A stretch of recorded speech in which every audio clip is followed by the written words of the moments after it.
Renly is dead and all his dreams with him. A small faction of Stormlanders still hold out against Stannis Baratheon, but most have seen the error of their ways and pledged their sword to the king in the Narrow Sea. And as we've seen, that is exactly the case with our territory right now. And I actually only have 1 day left in terms of my food, which is really quite bad. Welcome back to A Clash of Kings, Reformers, and I'm not entirely sure what we should do next. I think we are still at war, are we not? With the Reach? Yes, we are still at war against the Reach, and we're still at war against the Westerlands, and I am now unsure as to where I can go. I guess I will have to go to Sunspear or something and get some food, so that's definitely something that we will be doing relatively soon. Harrenhal is kind of weird because it's actually under siege, as you can see right here, but unfortunately I will not be able to get there in time before it is taken. Definitely not. And I suppose that's okay, because we've got a pretty nice, decent fief in a pretty, I'd say a pretty decent location here. And then we shouldn't have to worry about it, you know, being besieged all the time, which would be kind of nice for once. Anyway, I'm gonna go over to Sunspear, get some food, because otherwise there's a bit of a problem. All right, what's this? A traveler tells you where to find a band of begging brothers. You decide to help them on their way. There we go. Yeah, oh, look at that. One relation with the Stormlands. That's gonna help. Alright, so I have just returned from Sunspear. It wasn't too difficult for me to get back on here and obviously go over there real quick. Anyway, point is we have 11 days remaining on our food right now, and Harrenhal has just been taken. So obviously that was just inevitable, you know, it's just something that's going to happen no matter what. Maybe some of our friends in Dragonstone will decide to take that back. But what I'm going to do now is we're going to go into the garrison here. I'm going to place all of my prisoners in here because we actually still have a couple of vassals that we were able to continually keep prisoner because they apparently have not sworn fealty to our, you know, one and only liege Stannis, and so they're still ours. And what I'm going to do is, unfortunately, because Harrenhal has been taken, I've actually lost 40 company size, because the more fiefs you have, you know, castles, towns, whatever, the greater your company size will be. And unfortunately I ended up losing that, so that's not very good at all, but that's, I just can't do anything about it, you know, I just can't do anything about it, so we're just going to have to go and do a little bit of a siege. Oh yes, this guy actually managed to escape from us, unfortunately. Oh well, never mind, guess I can't really do much about that either. Anyway, I am not sure what I should be attacking here. I think I'm probably going to try and take the Weeping Town. Am I full HP? Yes, I am full HP. I have not leveled myself up, actually. Oh, look at this. I haven't leveled myself up for a significant amount of time. So you can actually take a look-see here at my stats and actually have a look. Okay, I'm going to go for Charisma 9. This is actually a pretty nice luxury. I've never had so many points at one time, because usually I'd level myself up every single time I gain a level, but this time around this is pretty nice. Okay, so technically what I could do, or what I could have done, was go all the way to 30 strength and then gain a huge amount of power strike, iron flesh, and so on and so forth. But I think what I'm going to do is I'm going to go to 27 strength, going to get 2 more points in iron flesh and power strike. That gives us a nice round even 80 health, which is just crazy good. And then we're going to go for 15 agility as well, so we can actually get some shield, maybe some weapon master. I don't think we really need weapon master, to be honest, anymore, because my two-handed and my one-handed are far and away above exactly what I can get here with 5 weapon master. They are above 220, so it makes no sense for me to get weapon master any further. But it might make sense for me to get some more athletics, and then I have 1 point. I might as well spend it in inventory management. Technically, I would want to spend it in trainer. Trainer would make a pretty big difference. I have 1,000 weapon points. Oh, okay. What do I do with them? What do I do with them? Help me. Oh dear. This is good. It's good, but it's also bad. Phew, there we go. Alright, so I now have 150 in archery and crossbows, just in case. You never know, maybe I'll use a crossbow at some point. I don't think I'm going to be using an actual bow, but you never know, maybe we'll get it in a tournament or something like that. And, whoops, I did not mean to do that, thank you very much. I am going to go into the Weeping Town, and we are going to 32 hours. I've been looking for an engineer. I have been looking for an engineer for so long, but I just haven't found one for some reason. I don't know why. They seem to be very rare. And, oh, look at that. Harrenhal has now been besieged by Lord Philip Plum, because apparently, yeah, that's exactly what's going on there. Anyway, wow, this is actually really nice. I'm happy to have 4,900 coins for nothing. That's really good. And what is this? Okay. Some of your men have abducted women from the surrounding villages and brought them to the siege camp for some fun. You can't really do that. It's not really a good idea. I am going to lose morale if I punish them, but what am I going to gain? Maybe honor? Yeah, I'll gain honor, and I lost morale. I think my morale is actually pretty good right now, so I don't mind losing 25 morale, because the honor is going to be very, very important for us. Alright, so here it is. The Weeping Town. I think we're probably going to get a... Oh, we're not getting a sally out? Okay, I'm actually kind of surprised about that. I actually thought that we were going to definitely get them to come outside and say hi to us. Oh yeah, by the way, I have not increased our battle size just yet because of unforeseen problems, i.e. I forgot. That's what happened. Anyway, the point is that we're actually still up against 108 enemies and 82 of us. Okay, this is maybe a bit problematic. We'll see. We'll see how this is going to go. I'm kind of pleased that I spec'd into a little bit of agility and some more shield and athletics, because this is definitely going to come in handy here for sure. Wow, this is a harsh siege. This is a very harsh siege. Making the units from all the way over there, all the way behind me, run across the countryside basically to get to the walls. That is really, really harsh indeed. And wow, they have a lot of archers. I don't even know whether we will be able to do this. This might very well end in a humiliating defeat, but there's a good reason why I want to take this. If I am able to take this, and if Stannis is willing to give it to me, I will have basically one of the best little territories in the entirety of the game, basically, because I have a town and a castle extremely close by to each other, and that is exactly what I want, because I want to have that town to be able to buy, buy food and, do whatever else I want with the town, and then obviously the castle is going to be really good for like leveling up units and just in general having units right there. It's basically like a unit farm, and I think that's pretty cool. So hopefully we'll be able to do something about that. Hopefully we will be able to, well, be awarded this if we are even able to capture it. So let's just try our best, shall we? Where's my units? Wow, they're taking a long time. Taking a long time. I'm going to try and be very careful here. Is that a vassal? Is that a vassal right there with that big axe? Because I don't think I've ever seen a Stormlands unit with a two-handed axe like that, so I'm not entirely sure whether there is a vassal in here. I think there is. Yes, there he is. He's dead, but he wasn't using a two-handed axe. That's a bit weird.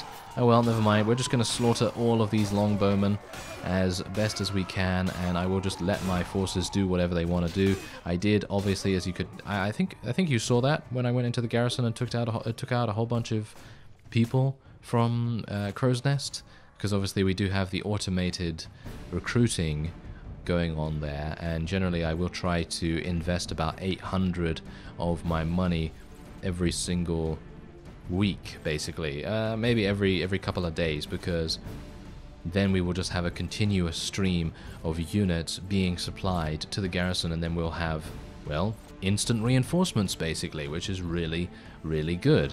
And I'm actually surprised that there's a fellow here attempting to assist me. I'm actually really impressed. Hopefully he's not going to die too easily. Who is he? A veteran Dragonstone Sergeant? How do I even have those? Oh no, he's a mounted Dragonstone Sergeant. Okay. Yes, well, he's dead now because he got shot in the face by one of these Stormlander guys. Who are these guys? Ah, these are Stormlander Sergeants. Okay, they're the guys with the two-handed axes. Okay, interesting. They are completely outmatched by my amazing sword, as is the case. Usually, because, let's face it, they have a two-handed axe, which is fantastic. Don't get me wrong, it's probably going to do quite a lot of damage. But unfortunately for them, it is just very, very short. And it's not going to be able to reach me in comparison to my sword having a pretty decent reach. So, yeah, that's what's going on there. Anyway, I'm just going to come back here, try and assist my units with the main, well, globulous mass of enemy units, and we will be able to then eliminate them and push forward into the enemy's reinforcement area where their barracks is located. And then I think we'll have a pretty good shot. I actually really like this layout. I'm a big fan of this layout. I seem to remember way back. This is, oh, here we go, nostalgia trip. Yes, story time. Yeah, anyway, the point is that I remember way back when I was playing Britain Warder for the first time. Actually, I've only played Britain Warder once, but the point is that it was a pretty lengthy series, 130 episodes or something like that. But anyway, the point is that way back I was playing, I was doing a siege, and I think the siege had a relatively similar layout to this, and I was actually defending. And at that point, I was not extremely good at defending with two-handed weapons, or I wasn't very familiar or experienced with using two-handed weapons in general, because most of the time, you know, Native taught me to use a shield to try and prevent myself from being killed, because Native does not have diplomacy, so obviously you want to try and keep yourself alive as much as possible. And so I decided, hey, let's use a two-handed weapon for this defense. And I got so many kills. I got a huge amount of kills. Actually, not as many as I get nowadays, but it was pretty cool. And then obviously because Britain Warder does have that bleeding mechanic, you know, if you take damage, then you have a chance to bleed from it for the rest of the, well, for the rest of the battle, basically, up until you die.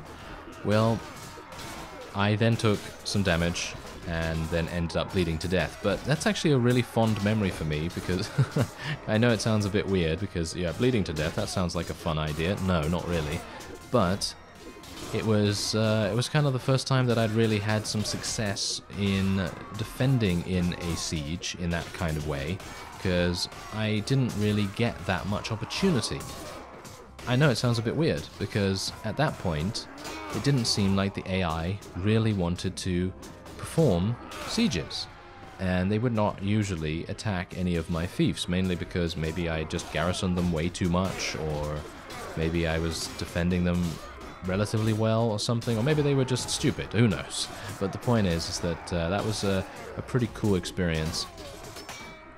And yeah, I think that episode is still on the channel somewhere. I don't know where it is, but it's in the Britain Warder playlist if you care to look. But whatever, the point is that that was really, really fun.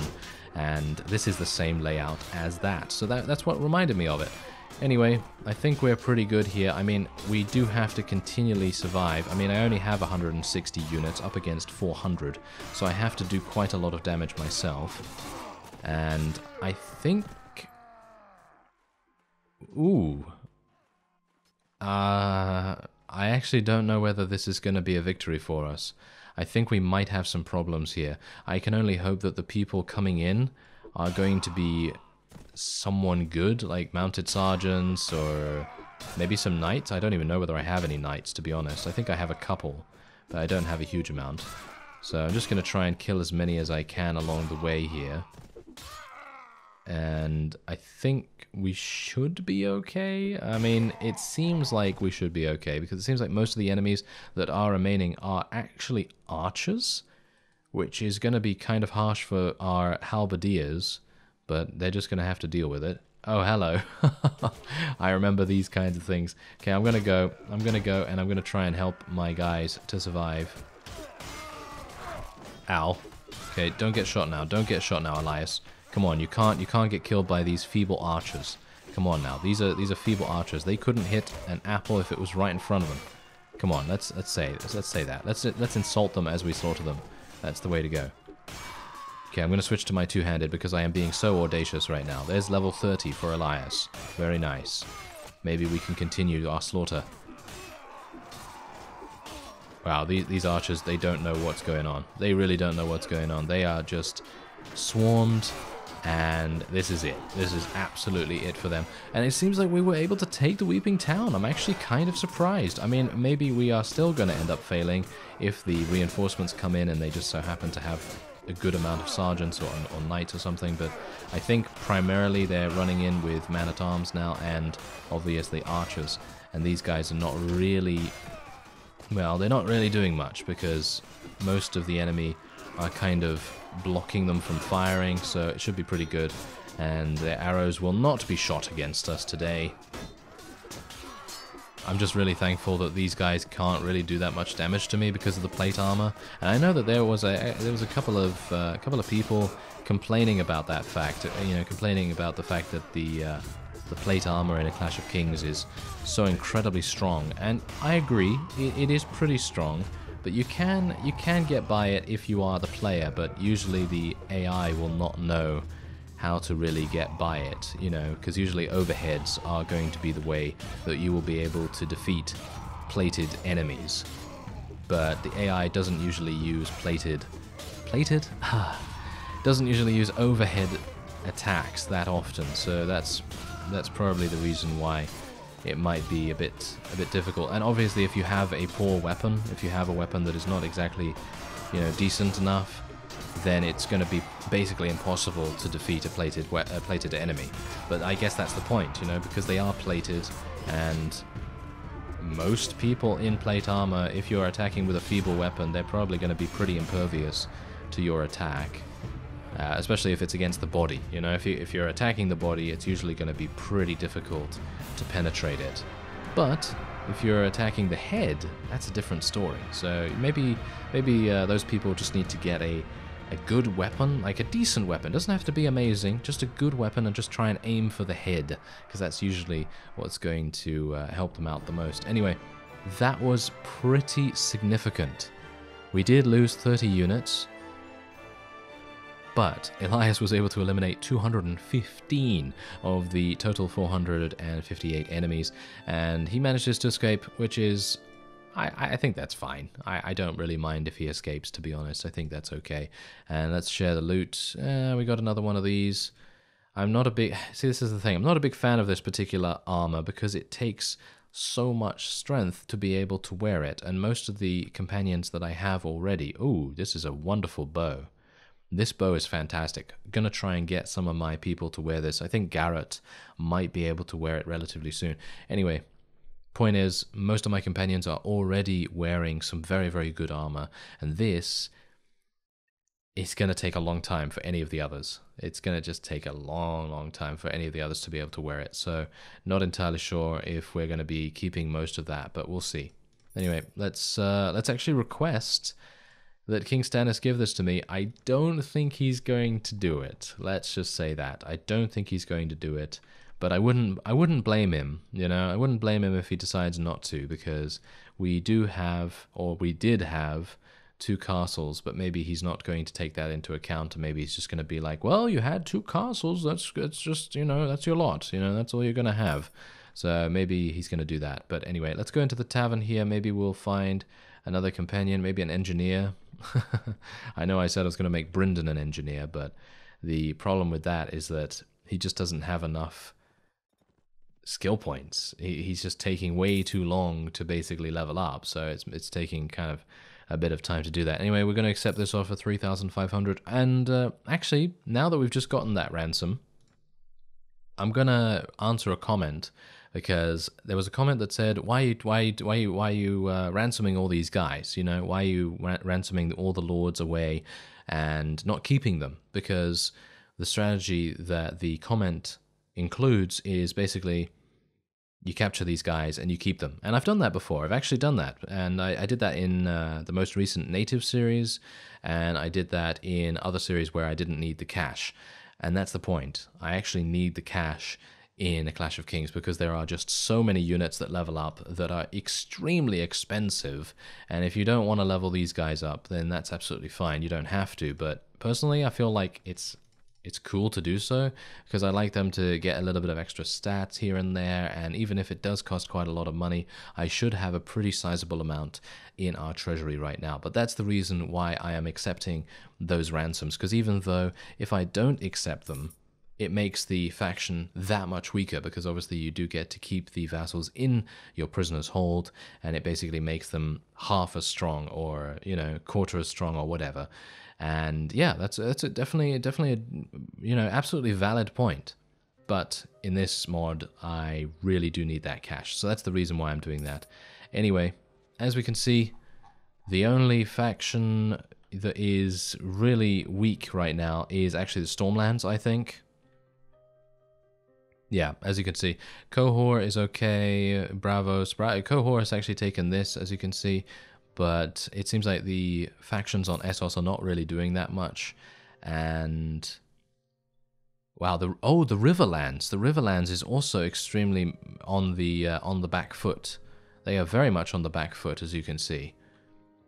So that's a big problem for them. And what? We have this much? Wow. I guess selling all of those guys really has a huge effect. I think that really does have a huge effect on how much money you're actually going to get. Because just think about this. I think I've ransomed like 5, 6 lords in the last... I don't even know. In the last, I don't know, 6 weeks, maybe? 6 in-game weeks or 5 in-game weeks or something like that. Oh, actually, that it's probably a lot more. I think 5 or 6 vassals in the last 1 to 2 weeks, and then every week before that we probably had about 1 or 2. And you can just imagine there's like 3,000 to 4,000 money every single time you get one of those guys. So if you sell 10 of them, then that's a pretty hefty amount. That's, you know, 30 to 40,000 dinars, and that's pretty amazing. So that's the reason why I generally will tend to ransom. And obviously I don't want to lose honor either. Losing honor is pretty bad. So yeah, I mean, obviously you're going to gain honor by doing a various amount of these events that happen every now and again, but you can't really rely on that. And someone actually wanted to see my character report. So as you can see, I actually have, wow, I actually have 33 honor right now. That's pretty crazy. And I have 545 renown. Where is my character report? Right here. So there you go. There's my actual character report, and you can see that my enemy is Randor Tali. Of course it is. Of course. I have no friends, which is, well, kind of sad. But anyway, that will be it for this episode. I thank you very much for watching, and I will see you next time.